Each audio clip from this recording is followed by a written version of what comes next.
Welcome to the Tech Egg. Don't get scrambled. Enjoy the video.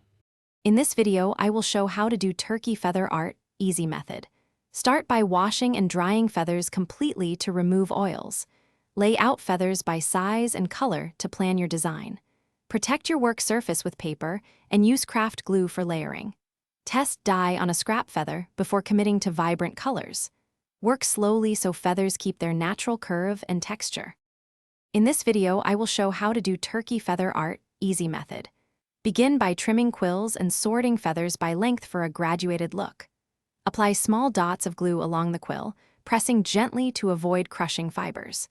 Build layers from base to tip, alternating sizes for fullness. Allow each layer to set before adding the next so pieces align naturally and maintain soft movement. In this video, I will show how to do turkey feather art, easy method. Mix a diluted dye for subtle color shifts and brush lightly along the feather vein.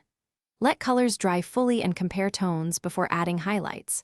When satisfied, apply a fine sealer to strengthen feathers and reduce flaking. Attach feathers to a rigid backing using strong adhesive and allow a full cure before framing or hanging.